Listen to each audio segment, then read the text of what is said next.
And we are live. Make sure we're getting a good stream here. Make sure everything is coming through the way we want it to come through.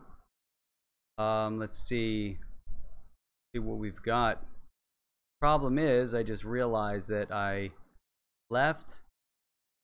Yo, what's up, man? I just realized I left my phone in the other room. I like monitoring the stream to make sure everything's flowing. I'm just gonna have to do without it today. Second, and we got number one in the room, XRP minute.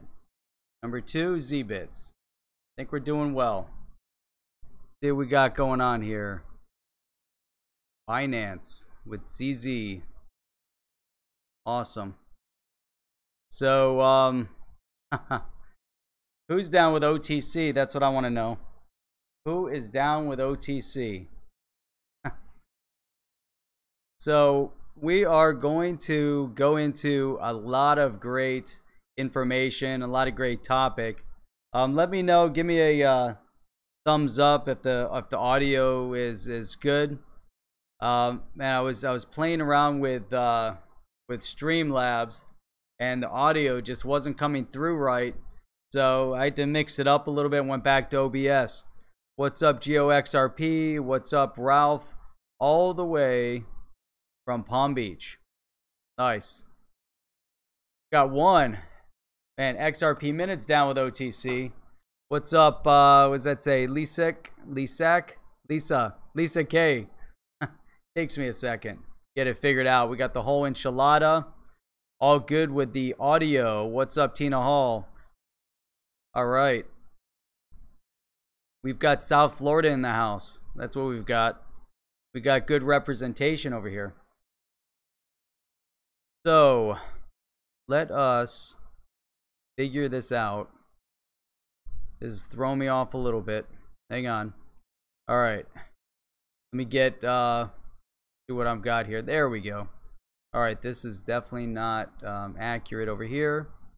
I don't need this. Oh, no. You know what? I need to keep this screen going. To get that. There's some things going on over at YouTube, and they're making some changes that are definitely impacting the way the whole streaming thing is flowing. So what's up, Dan? Good to see you on. We've got Crypto Popo. What's up? So very cool. Here's what we're gonna discuss tonight. Who, by a show of hands, who heard some good news today? Anything positive? Not much. So anyhow, obviously there was a little bit of positive news, and we are going to try to figure out exactly what that positive news was. Wildstar, what's going on? Tina Hall, West Coast. Yeah, we try to avoid the West Coast at all costs. Those on the East Coast anyways. So no good news today whatsoever. All right, let's call that a wrap, and we'll move on. So all right, so check this out. Obviously, if you guys were in previous streams, you already heard the news. You're on Twitter, you guys heard the news, but I think this is really significant for a number of reasons, and that's what we're going to talk about. And we're going to really drill down a little bit further as to why. What's up, Rusty Diamond? Thank you very much. Appreciate that. Let's see. Max, seems like the timing of the XRP deal just before Facebook was a Hail Mary for Ripple. I think it was in the works, but it's kind of interesting timing-wise. Definitely interesting. Definitely need more of the not so good news. But here's the way I'm looking at it. And so we just had Ripple putting in a sizable purchase into MoneyGram. The ideas behind and really the concept behind this purchase of MoneyGram, in my opinion, also brings everything else that we've been talking about especially when it comes to the mainstream adoption, but more so as we're beginning to see a merging or an assimilation of traditional banking and the digital asset space. So little by little, and it's interesting because before I saw that news, I was actually looking into additional news about a new fintech bank startup called Chime. Not sure if you guys have heard of Chime, but as we're looking at all these different, variables of what's happening, I think it's really important to see really the bigger picture. So we could look at, Ripple buying MoneyGram, and again, we want to focus and say, hey, that's awesome news, but many are going to try to relate it back to XRP. Why isn't XRP, bouncing up at the rates that we're seeing Bitcoin? Bitcoin hitting what, 9,300 today, which is on its way to definitely on its way to 10,000. Hey, Aiden Trading, what's up, man? Good to see you on. We got Sandbox XRP Bully. Has anyone ever seen a law that says we need to pay taxes at all? Well, that's a discussion for definitely another time, and we can actually discuss that taxes are not necessarily in the Constitution. But let's just so we have that discussion, and then we'll try to focus in on really what is identified in the mainstream, and try to understand, exactly what's happening overall. There's some noises outside. They're kind of bizarre. So what's up, Jim, man? Good to see you on. Hola to you too. So we have all the mainstream media outlets, Wall Street Journal, Fortune, others that are really reporting on the fact that Ripple is taking a stake into MoneyGram. The significance behind that, to see, again, a company that you could call a fintech or blockchain, or whatever terminology you want to put into it, the BTC maxis just might be surrounding us. But as soon as we started talking about tax not being necessarily constitutional, there were some noises over there. Might have to run to the safe here in a second.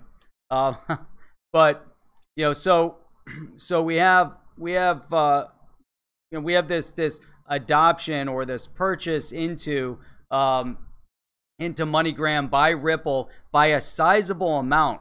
So we have what, a $30 million investment purchase into MoneyGram by Ripple, which that's definitely a significant number, with an additional 20 million for additional liquidity or cash needs by MoneyGram for further investment. What's interesting also is that we see that Ripple agreed to pay $4.10 per share, whereas the current stock value of MoneyGram is hovering around $1.45. What's up, Alex Yeet?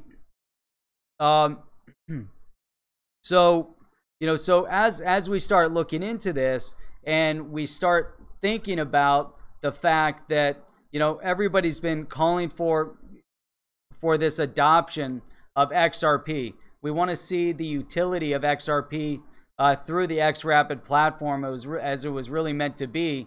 So now Ripple buying into MoneyGram with the statement that MoneyGram transactions moving forward will be utilizing XRP and through the xRapid platform. But I look at this a little bit further, again, as this blockchain institution that is now buying a part of a mainstream institution that is obviously known for the transfer of money, buying into mainstream. The same idea that when we look at the banks, or we look at the digital asset exchanges doing the same thing, meaning buying into traditional banking, which is definitely a possibility. And so as we take this and we want to look and say, okay, well, what exactly is that going to look like? Well, that's going to look like Ripple buying a MoneyGram, or here's an organization here. Obviously, it hasn't happened yet, Time will tell into exactly how this happens or when it happens. But this is a fintech bank, or let's call it a non-brick and mortar bank, a strictly online bank that within, let me see here, I want to say 4 years. So 4 years ago, or a little over 4 years ago, this branchless bank, there's an article appeared on CNBC. This branchless bank added about, they added about 1 million users. Now, in the past year, they added a total of 4 million users. Now, the bank is growing at such a rapid pace that within the past 3 months, this bank added an additional 1 million users. So they're growing so quickly. And again, this is an online bank with full the growth into the space. Anyways, they don't have full utility yet with all banking feature, but they're moving along that path. Just the same as we're beginning to see these digital asset exchanges moving along the path of traditional banking. So, here we have an opportunity that I see it as well, where you have these smaller entities like a Chime, for instance, that's in the fintech space that, in my opinion, is definitely purchasable. It's out there, and you have a Coinbase or Binance US when it opens in the US market, or you have an Uphold, or you have a Gemini, or one of the others that want to get into the banking space through some form of a partnership or a buyout. You have organizations like this Chime. I'm not saying it's going to happen or that's exactly what the plans are, but it's very convenient, for that kind of a transaction, allowing a Coinbase, allowing a Gemini, allowing an Uphold to enter into banking. Not saying that they would definitely, necessarily needs an organization like Chime. And obviously there's many other brick and mortar type banks out there that would be, would really present a scenario or a case to be bought out. And we see those transactions happening, fairly often, where, banks are getting gobbled up by other banks, and you have the bigger conglomerates. And so this merging, this blending of this blockchain technology, this digital asset space with mainstream. And for me, seeing Ripple make this transition is really a big step. And I think it's really an amazing start as well. Zbits, do you think MoneyGram's gonna start dropping employees? No clue. I don't know. I don't know if they would. We might see that happen. Maybe it'll become become necessary if they do. I don't know. I don't know that that's necessarily important at this point to really identify whether or not they're going to start laying people off. Maybe little by little. There's going to be individuals within the organization that won't necessarily be needed anymore. That's definitely a possibility. So. A lot of people called that Crypto Hawkeye a fraud, and he's kind of right about what's happening. Yeah, I mean, it's crazy. We got to really, it's amazing how much research there is to do in this space. Hey, what's up, Andrew Nation, Carl Lewis, Rain, Bubba Shipes, all those who jumped in here recently. Appreciate you guys for jumping in. Can we invest in this bank? Which bank? This bank I was just talking about, Chime. I don't think Chime is investable yet, but I think it's really interesting anyways. Definitely interesting seeing how fast they're growing. And they're definitely going to put the pinch on organizations like JP Morgan and some of the others. Let's see here. This is what I thought was interesting. So right now, Chime has a valuation of $1.5 billion, 4 million customers, which is significantly less than, let's see, there's 50 million accounts at JP Morgan, digital accounts, and 37 million at Bank of America. But again, we're seeing so much change within this space. So it's not so in the banking space. attacking the JP Morgans and the Bank of Americas and all those. We saw Robinhood grow up, you know, in terms of an app-based stock exchange or stock trading platform. Really interesting. Basically free trades or very inexpensive trades if you want easier movement of funds in and out. Robinhood ended up offering digital asset trades, not digital asset purchases. And so we're starting to see blending in different platforms. So I thought that was really interesting. Now, you know, one of the key points that I really wanted to talk about today, you know, beyond this amazing news, because there's really every single day there's going to be amazing news. Just so happens that this Ripple buyout kind of trumped a lot of everything else that was going on, and wasn't really, I wasn't really thinking to keep digging into banking today. But what I really wanted to focus in on was, our tax exposure with each individual trade, and what government regulation is doing or not doing, and really going back to some of the statements that were made by Congressman Ted Budd when he spoke in front of the House and Ways Committee back on June 4th. And there were some really important statements that he had made. And as part of those statements, he talked about the significance of blockchain technology and the significance of this digital asset space, and really calling for a direct amendment to the way digital assets are being taxed. And he really referenced and discussed the fact that in many instances we could face double taxation within the digital asset space. And we're definitely penalized whenever we're moving funds, even though a transaction back to US dollars hasn't occurred and there's no purchase of goods.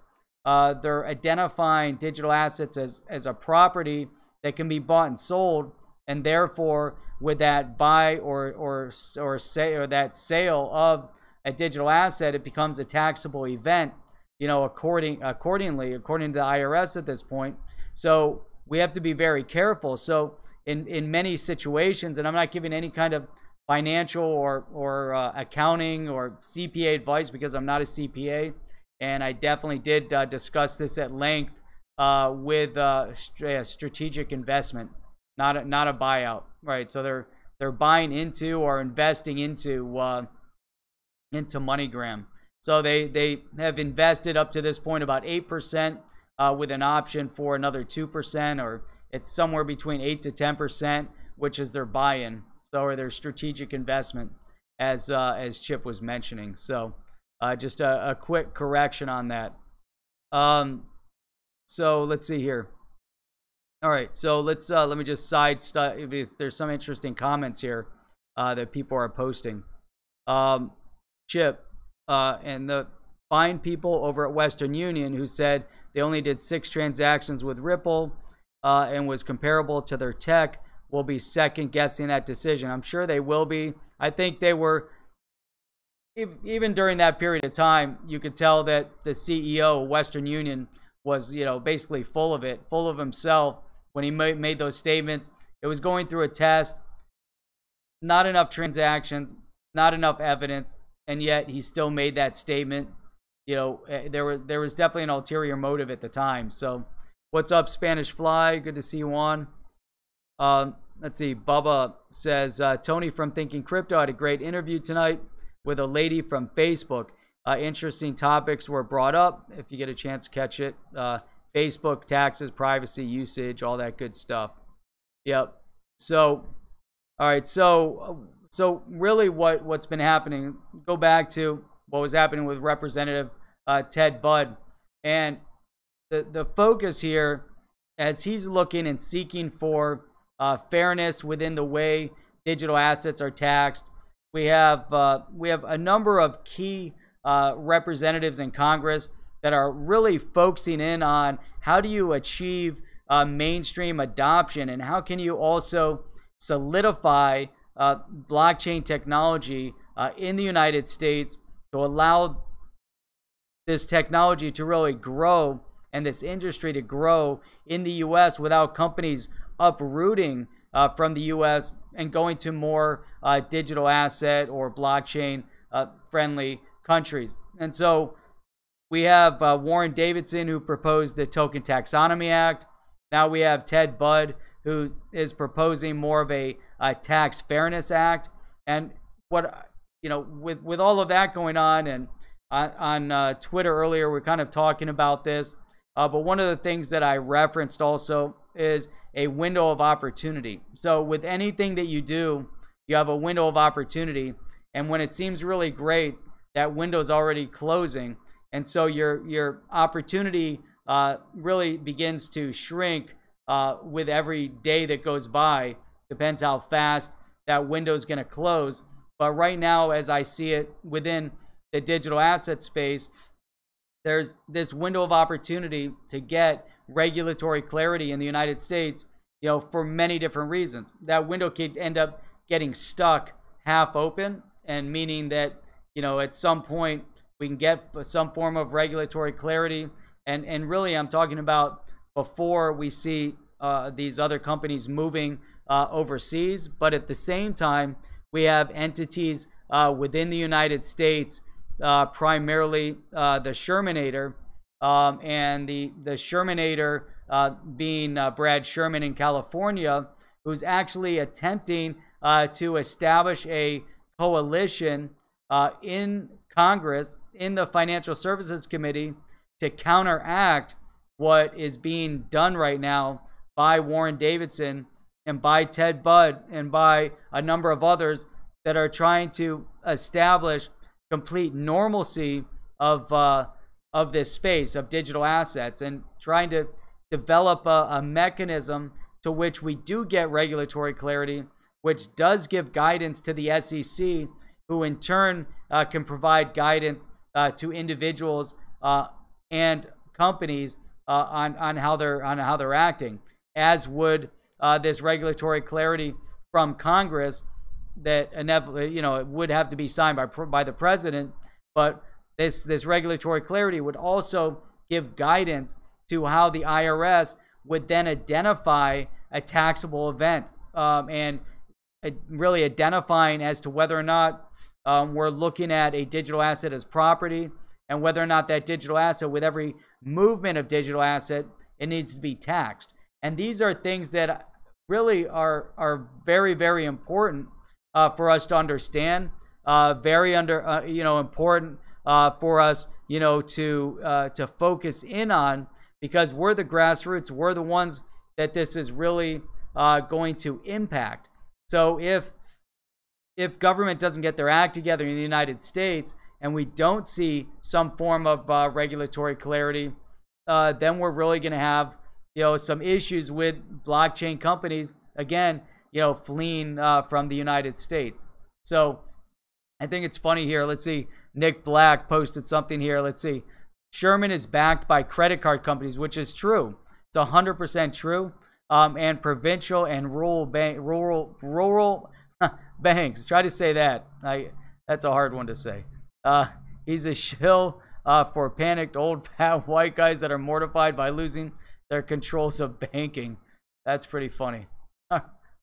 So that's hilarious. So let's quickly review before we get into what Ted Budd is presenting. And I think it's extremely important that we identify what Ted Budd wants to do in terms of providing some really I want to say simplicity, or I don't even know if that's the right terminology, but he definitely wants to provide some normalcy in the space to allow us to transact in digital asset without every individual movement being taxable. But before we get into that, I think it's important that we go back and we review exactly what's happening with the Token Taxonomy Act, because part of the Token Taxonomy Act on introduction, which if you look at the Token Taxonomy Act, its bill number is HR 2144.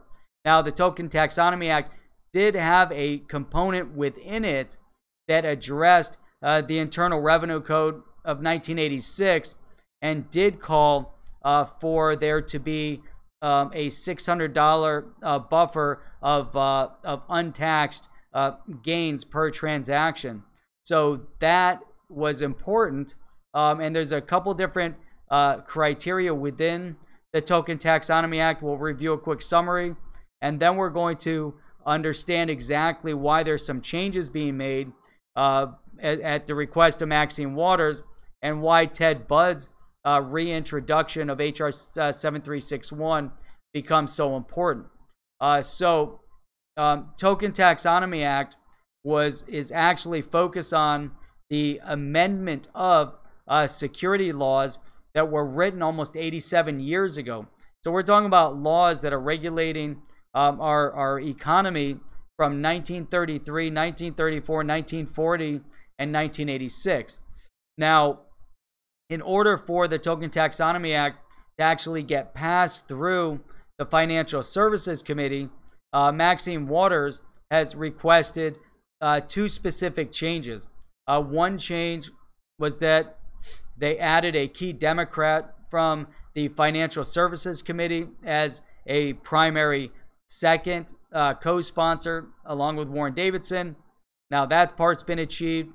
And the other component was that Maxine Waters requested that they remove any component that had tax implication. So that means that the Internal Revenue Code of 1986 component needs to be removed from Token Taxonomy Act in order for it to have an opportunity to pass through the Financial Services Committee. Now, there's still definitely a hurdle to overcome at that level, because now we have a handful of congressmen that are definitely focused on positive outcome for the Token Taxonomy Act, that are looking for a positive outcome of the digital asset space, that completely understand the dynamics of what blockchain technology can do for the United States. And then, we have many that don't understand it. And those are the ones that need some outreach. Now, looking at 2144, again, this is the Token Taxonomy Act 2144. Then you have HR 7361, which is going to be reintroduced by Ted Budd into Congress, which will most likely go to the Ways and Means Committee. But understanding the dynamics again of what the Token Taxonomy Act is trying to do. So it's the Token Taxonomy Act isn't rewriting anything. It's not creating anything new.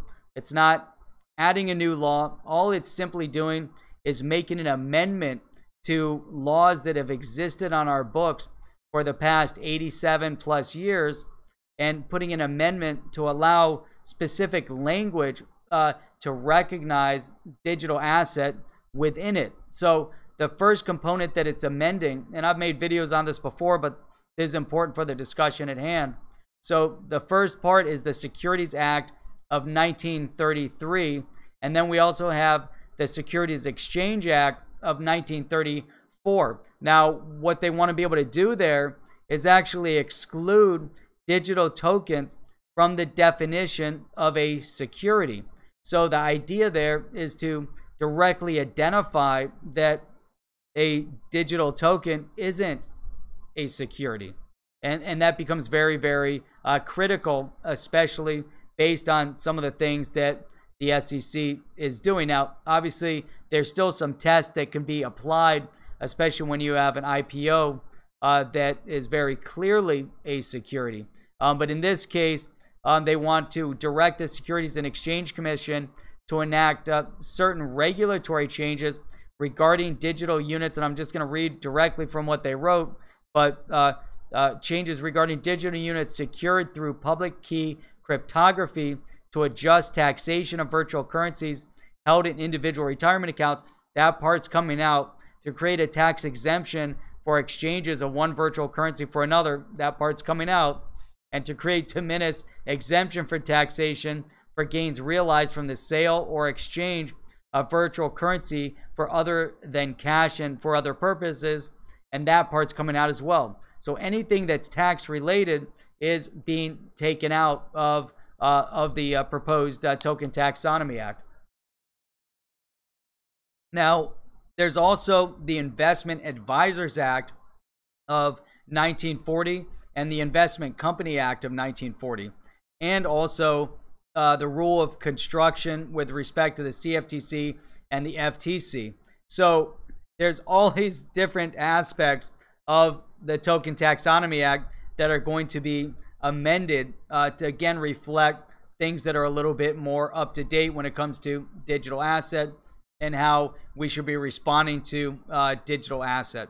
Now, Ted Budd is really interesting because Ted Budd has already sponsored a bill back in January. He sponsored HR 428 as the primary. And this is the, hang on, my dog just moved the camera. Oh, wonderful. He just moved my camera out of sync. There we go. My dog is sleeping directly underneath my camera. That's what he likes to do. So, let's see here. All right. So we have Ted Budd, who sponsored HR 428. And then we have Ted Budd, who's co-sponsored 2 additional bills, or actually 3 additional bills. One being HR 922, which is the Virtual Currency Consumer Protection Act, as well as HR 923, which is the U.S. Virtual Currency Market and Regulatory Competitiveness Act of again this year, and then HR 2144, which is the Token Taxonomy Act. Now, when we go back to December 2018 into the 115th Congress, this is when Ted Budd actually initially introduced HR 7361, which we're going to spend a little bit more time talking about here right now. So before we do that, let me go to the chat and see what you guys are talking about over there. See if there's been any questions. I know I saw a few interesting comments that had popped up. So let's see here. We have, let's see, Crypto Popo here in Nevada, personal property on the newly passed bill at the state level. We see what the feds say. I think that's important because, you know, when you have states passing specific bills that are important for the state, similar to Wyoming, which for sure 100% has begun to pass specific clarity within the digital asset space, and has taken kind of a leap of faith and definitely taken a giant step forward before the federal government could really make any changes. And it's really important because state governments can definitely function and move and adopt bills at a much faster pace than can the federal government. Federal government purposely moves extremely slow.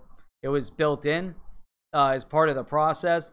But at the same time, although it could be slow, it doesn't have to be detrimentally slow to where you have individual congressmen who will play politics with anything positive simply to get their way somewhere else, or to prove their allegiance to their political party, or to the lobbyist, the Shermanator, with the credit card processing companies as an example, proving his worth to those who are probably going to finance his life, from every moment here forward, whether he's in Congress or out of Congress.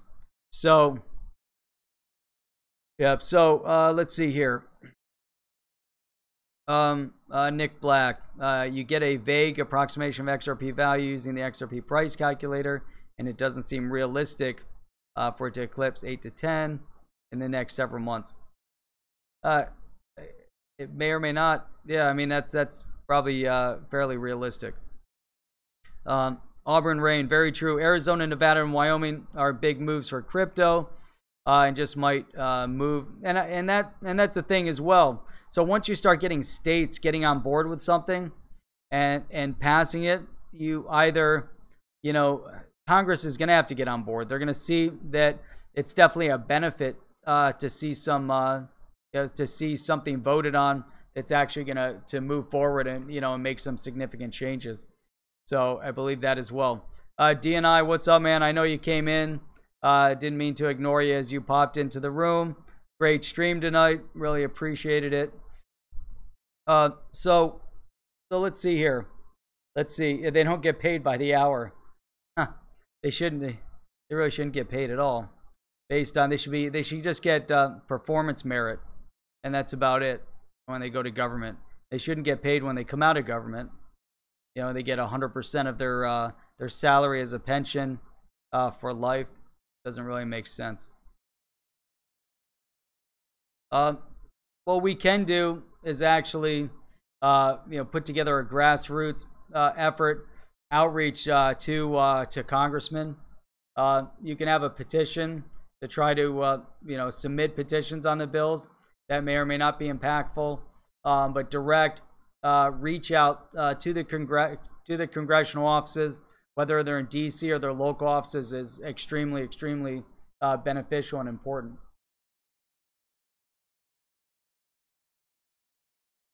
So dry in here. I feel like I don't know what's happening. I had the dehumidifier on because of all the rain, and it just probably should have shut it off. So let's get into 7361, because 7361 is probably now one of the more important bills. You know, when we look at the Token Taxonomy Act, I think it'll make some changes in terms of identifying whether or not an IPO or a digital asset will be a security or not. You know, it'll create at least an environment for regulatory clarity, to giving some direction to the SEC. However, from a tax implication perspective, 2144 isn't going to do it anymore. So that really means that Ted Budd's bill is going to hold that much more significance. Now, the full extent of it was really initially am I frozen? Did I freeze? Oh, the camera move again? Come on. Oh, it keeps moving the camera. I'm gonna have to chase him out of here. There we go. He keeps budging my my camera to the side, so you can see what what's behind over here. Takes all the magic away. I'm not frozen. Try to freeze for a second. All right. So let's see. Where did I leave off? All right. HR 7361 initially was to amend the Internal Revenue Code of 1986 to allow exclusion of gain or loss on like-kind exchanges of virtual currency. Now, again, I think it's important to understand that in December of 2018, we saw the introduction of the Token Taxonomy Act, and we saw the introduction of HR 7361, whereas the Token Taxonomy Act also mentioned the Internal Revenue Code of 1986, but the intent initially was to have these two merged together, so that you wouldn't have to have separate bills getting separate support, getting separate votes to push them through Congress, House, Senate, onto the president's desk. So with the Token Taxonomy Act, the intent was to make it more inclusive of all needs. Obviously, we saw that that wasn't the case, and then we began to see how important and what the true significance then of HR 7361 is and was, and also really allows us to identify the strategies that are employed even in Congress to where they might identify that, you know, we have multiple bills, although some of the bills might overlap. You might recognize that, you know, one of these bills may be, you know, maybe changed, altered in some way, or might not be allowed to actually get passed through. So now this all really came about and was really highlighted. Again, there was a presentation in front of the House Ways and Means Committee. That was back on June 4th. And this is exactly where Ted Budd highlighted how important it is to get bipartisan support. Now, this is something, you know, as we reach out and we talk about the importance of the grassroots effort. You know, what is it that all of us individually are able to do? All of this, from a tax implication perspective, it doesn't matter whether or not we live in Ted Budd's district in North Carolina. It doesn't matter if we live in Warren Davidson's district in Ohio. I feel really bad for those who live in the Shermanators district in California. Probably doesn't matter whether or not we live there either. Be glad that you don't, if you don't. but anyhow, you know, from a grassroots perspective, all of these bills that we're talking about impact everybody in the United States. The fact they brought them to the forefront means that they need more support. They need more support from other congressional representatives. They need to know and hear from the grassroots level that they're on the right track.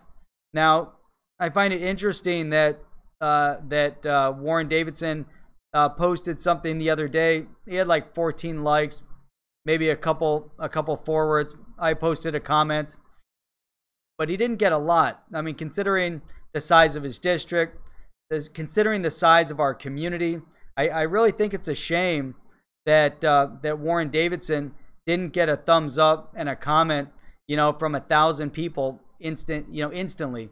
You know, that's the kind of identification, you know, that we really need to have, and the focus that we really need to have on these bills, on the Token Taxonomy Act, especially. You know, so that means that each and every one of us here in the community, you know, each one of us in the community really need, you know, to stay in tune with, need to stay alert that, you know, that we have congressional activity on Twitter, that they're actually, you know, doing something. So everybody complains that members of Congress are do-nothings and they don't do anything. Now we have a venue through Twitter where, you know, what is this on? So you know, we have this venue through Twitter. Obviously, we've seen, you know, Trump using Twitter, you know, to an extreme, you know, benefit for him. And here we have Warren Davidson, you know, gets on Twitter, and all of us should be, you know, commenting, say, "Oh my God, Warren, you know, you're amazing. This is great what you're working on. You know, hey, so and so representative, did you see what Warren Davidson just said about whatever this topic is?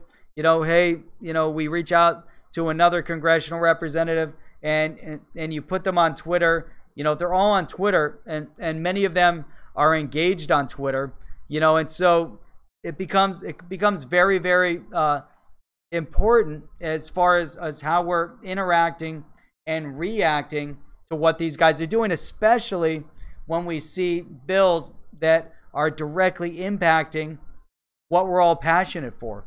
So here we have Ted Budd, you know, gets up and speaks in front of the House Ways and Means Committee, and what he does, he basically says, blockchain is here to stay. Digital assets are critical for our economic future. There's two bills that need bipartisan support. One of them is the Cryptocurrency Tax Fairness Act, which is H.R. 3708 that he co-sponsored. The other is H.R. 7361, which was also called the VItual Value Tax Fix, which also, again, is to to really extend the Internal Revenue Code to treat of 1986 to treat personal cryptocurrency purchases like personal transactions in foreign currency, which aren't taxed. So if you go and buy a euro, you're not taxed when you change your euro back into dollars. You know, even though, let's say, the value changed, you made a small gain, but you're not taxed on it.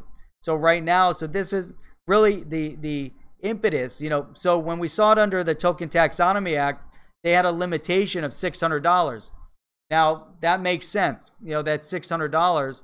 Maybe it could be a little bit more. That's per transaction, but we want to minimize our tax implication for every transaction. Obviously, we can argue on the side whether or not it's constitutional or not, and you can take that and try to fight that in the Supreme Court. You can try to fight the IRS and not pay your taxes, but you know, I wouldn't recommend that course of action. And that's another argument to have when we're living in this kind of environment right now, where there's an expectation, as you know, part of, you know, the existence in you know, society today, that there's this expectation of taxes paid.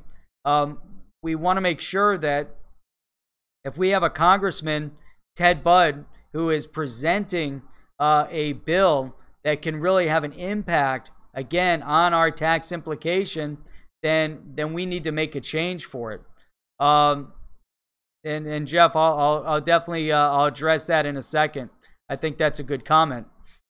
So what exactly, you know, is the virtual value tax fix? You know, how is that going to impact what we all plan to do, and how does that impact, you know, what we're going to be accomplishing, you know, moving forward, in terms of let me see if I can pull this up and give you a little bit of a we don't want to read through the whole thing because it's not that interesting, but let's see here. Okay, I want to give you a glimpse as to what we're addressing here. Let me see here. Okay, share screen. Here we go. Let's go in transition. Let's pull this up. And hey, there you guys go. You can see yourselves. Here we go. All right, so here's HR 7361. So as it's prepared, as it's promoted, again, this was back December 20th of 2018. You can easily find all these bills if you go to congress.gov. There's a lot of information over there that you can pull up. So the first thing that we're going to find here, again, right off the bat, which is section 1, which is, what do we see here? We see exclusion for like-kind exchanges of virtual currency. So we want to make sure that if it's like-kind, that's virtual currency to virtual currency, that, you know, we don't have a taxable event. So it's very short. You know, there's not a lot of nonsense in this bill. So it makes it very, very easy to identify, you know, exactly what's going on here. You know, a special rule for virtual currency. For purposes of this section, the exchange of virtual currency for virtual currency of like kind shall be treated in the same manner as the exchange of real property for real property of like kind. So it's just so simple. It's it's just such a nicely presented bill that really, why wouldn't this pass through? You know, other than, you know, people are trying to find, you know, that taxable event. Now it's different where you end up buying a product, so that's no longer like good or like kind. So if you decide to buy a Lamborghini because XRP is now $1,000 per XRP, and you said, you know what, you know, I can go and put this into Bitcoin and I'm not going to be taxed. But if I go and buy a Lamborghini, that transaction is now going to be taxed.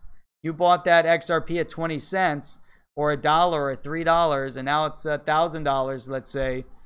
You're going to be taxed when you use that XRP to buy product. And that's the implication. So as you move it around the digital asset space, you're not going to be taxed. As soon as it's used, as soon as it's sold, whether you sell it into dollars or you use it to buy goods, that's where you're going to have a taxable event. Now, that's something that you also need to track. So from our perspective nowadays, if we look at exactly, what we're doing in this space, if we're looking at whether or not, we're buying or selling goods, how we're using digital asset, much of it is a taxable event. So, and I think it's right here, Chi says it's 40% off every profited trade. So that makes sense. That's what you're paying, potentially is upwards to 40% of that profit, which is pretty extreme. So you have to really identify again, exactly what's happening. So, and it's important that everybody knows that these are taxable events. It's important that we all then are able to provide some form of support to those congressional representatives out there that are making a difference. So, Jeff Rome, I understand the grassroots effort, but we are a minority at best. Unfortunately, the people I know could care less about crypto. The masses needs to get educated. That's the point right there. When you make that statement, the masses need to get educated. That is 100% the case. The masses, definitely need to get educated. And so if the masses are going to get educated, the question then is that we have to ask ourselves, really at that point, is how do the masses get educated? So if we know that the masses need to be educated, we know that we can do the educating, then at the end of the day, it almost becomes our responsibility to facilitate and help educate the masses, educate the mainstream. We also want to make sure that in this case, if we're going to be reaching out to,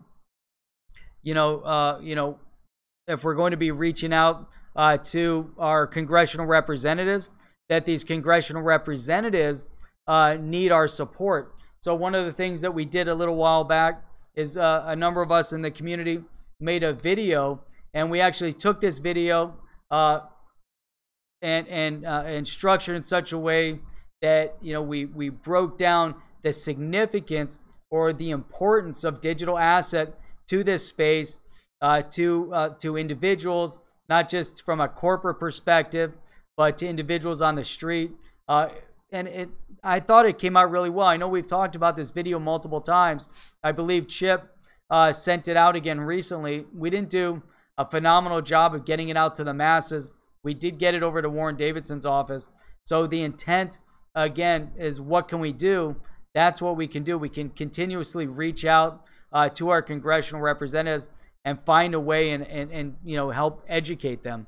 And why I'm bringing this up again is because now we have another congressman that's really putting himself on the line, and this is Ted Budd, when he reintroduces HR 7361, that's going to have, in my opinion, a significant incentive for us, and might be even more impactful to us than the Token Taxonomy Act will be. So I think that is definitely important. Facebook. So we have Facebook, Global Coin. What are we? Global Coin will introduce our grandparents to crypto. It's a blessing in disguise, whether it fails or not. Yeah. Facebook is going to allow mainstream identification and recognition of the cryptocurrency space. So it's obviously going to be highlighted by the media, and it's going to definitely make some change from that perspective. So let's see here. G says, be sure to set aside some Bitcoin and turn into US dollars to pay your taxes after every trade. I think that's important to really be prepared. Don't take all that money and expect that the money earned is immediately usable and all profit. That's definitely important. I agree with that. And also apply for FBAR if you hold more than 10,000 overseas. That's something that my CPA told me as well. One of the reasons why I minimized my own personal exposure on Binance, because Binance is considered a foreign exchange, and not putting more than $10,000 on that exchange. It just allowed more of a simplification of reporting as well. So let's see here. Let me just go down and down and down and down. Let's see here. Maybe, oh, here we go, and it's gone. It's funny. I was holding on some of the comments earlier, and then I flew past it, and now I'm trying to find it again. All right. So 90% of cryptocurrency will crumble, or crypto assets will crumble. That's definitely possible. Let's see. Going down, Liechtenstein. Is that what that says there, Andrew? That, oh no, yeah. Wait, Liechtenstein. That's I'm trying to get over there to visit. I think it would be a pretty cool place to see. It's near Switzerland, Germany, Italy, kind of in the middle. It'd be a cool place. Small country, definitely adopting and adapting to the digital asset space. Someone mentioned the Democrats. Who's mentioning Democrats? I can't get back to that comment. All right, let me just scroll down to the bottom then. There we go. So there we go, Chip. Chip put a link there to get that video out to the community. You can tag, you can get it out there. We will be working on another one. I want to get more people from the community actively engaged and involved. I think it's really important to get the word out. So anyhow, with that, I mean that's kind of what I wanted to review today. I thought that those were some important topics in mind anyways. I wanted to bring Ted Budd to the stage because many of us probably aren't thinking about Ted Budd. We don't know who Ted Budd is. We definitely hadn't heard of HR 7361 as being something important because everyone's so focused on the Token Taxonomy Act. And so, here we have the House Ways and Means Committee being a significant place to where it's going to have again the most impact on our day-to-day. So wanted to bring that up. We're about an hour in.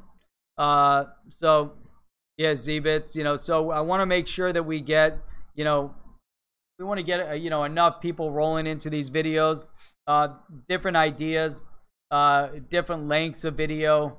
But we want to make sure that it's definitely presentable.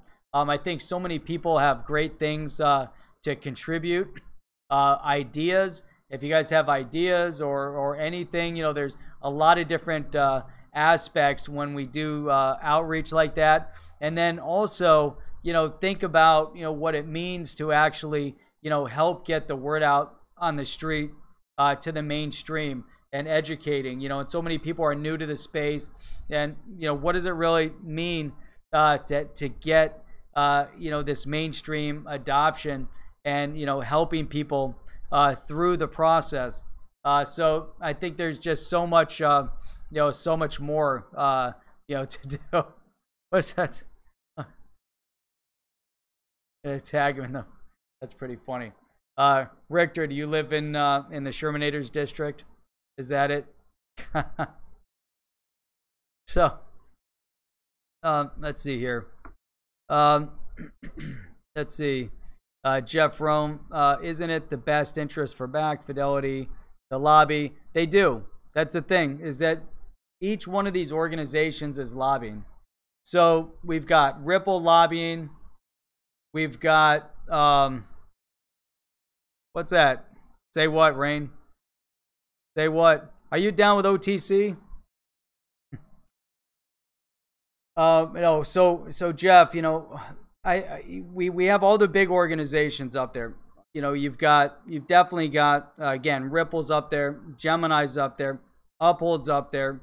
All these different digital asset blockchain companies are up there. They're all up there. What's important beyond just you have the top down, but we have the grassroots that's letting so many of these congressmen that might be ignoring them for one reason or another. Maybe they're just not smart enough to understand. And really at some of these events, when they have not necessarily just the lobbyists, but they've had blockchain presentations and only 4 or 5 people showed up. So if you have 4 or 5 congressional representatives or their staff showing up, you know, how do you get the word out? You know, when you have, you know, who knows, you know, how many staff members out there, you know, need to be impacted in order to help our congressional representatives. And does anybody know how many? It's like 400 and I forget the number. Total number of congressional representatives. Not sure what the number is, and I don't have my phone here to look it up. So anyhow, so that's another point. Tax preparers don't understand crypto. Most people don't understand it. There's a whole momentum. So again, what can we do at the grassroots level? Why is it impactful to get the word out? So anyhow, so that's it. You know, we'll all do our part. And I thought this was an important time right now because I believe that Ted Budd will be introducing this very soon. And at the same time, I'm planning on reaching out to Ted Budd this week and speak at least to his congressional staff, you know, and figure out a way that we can move his message forward as well. So anyhow, that's it. This is my hour. So I'm getting ready to wrap this up. And then Chip with his, the number of voting representatives in the House is fixed by law at no more than 435. That's right. Representing the population of, how many states? 50 states, right? How many did Obama say we had? What, 52? We have 52 states. 50 states, 435 congressional representatives, and 100 senators. So anyhow, that's it. That's my take on things politically oriented. Again, great news regarding Ripple's strategic investment in MoneyGram. Good things to come. A lot of good momentum. And I'm still super excited. So 57. Why did I think 52? That's right. 57 states. 57. Man, thinking of a deck of cards. 57. So anyhow, so tomorrow, keep your eyes out for what's going to go on with Facebook, and we'll be able to hear maybe Chip reporting us on what's going on with Facebook tomorrow. That'd be awesome. So anyhow, appreciate you guys coming on. Appreciate, you know, all your feedback, all your comments, all your support. Make sure you guys check out XRP Minute tomorrow. And that's it, guys. I will check you out Wednesday night, 10 o'clock Eastern Standard Time. And then again, 8 a.m. Saturday Eastern Standard Time, 8 a.m. So that's it for me tonight. And I'll check you guys out later. Thanks for coming on.